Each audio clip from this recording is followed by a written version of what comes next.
Hello, this is going to be a quick walkthrough of a basketball counter application made on Android Studio. So here's the design of it on the right over here, and it basically consists of two different linear layouts, and they're both very much similar.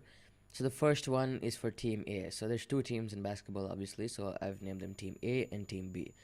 So in the beginning, we have a text view as a label for Team A and Team B, and then we have a text view that displays the score. And the ID for this text view is called score underscore text.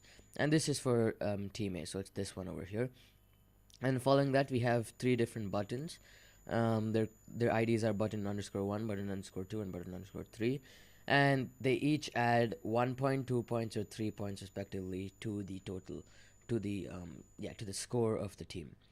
So on click of 1, for example, this should change to 1, and then after that, if I click on 3, this should change to 4, which is 1 plus 3. And similarly, we have a very similar layout for Team B, and exactly the same. We have plus 1 point, 2 point, or 3 points. One thing to note is that the IDs for the buttons on the second for Team B are, for example, for the first one, it's button underscore 1 underscore 2 to signify it's the second team or Team B. Yeah, and that's similar for the second and third button as well.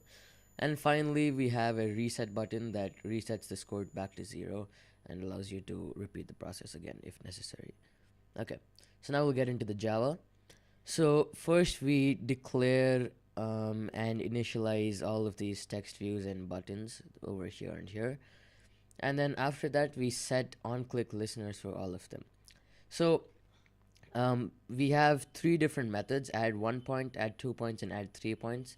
Oh, and there's also one more that's for resetting the score. For the add 1 point method, it takes the team name as a parameter, as a string parameter, and then we have an if statement. So if the team name equals A, we will increase the count, and count, by the way, is an integer variable which is initially set to 0. So there's count A and count B, which signify the scores of the two teams, and initially they're both set to 0. Okay, so we change count A to 1 plus its previous value.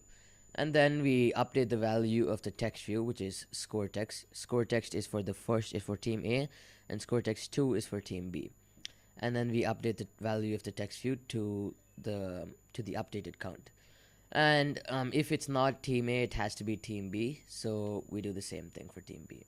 And similarly, we have methods for add 2 points and add 3 points, except we add 2 or 3 points respectively. And finally, in the reset score method, we simply reset the value of count A and count B to 0 and update the text views. Okay, so in the on-click listeners, we simply pass the team name parameter along with the method. So score 1A signifies is referring to the button that adds 1 point to team A. And for example, score 2B refers to the button that adds 2 points to team B. Okay, so in score 1A, we run the method add 1 point, and then we add the parameter A, which is the team name parameter.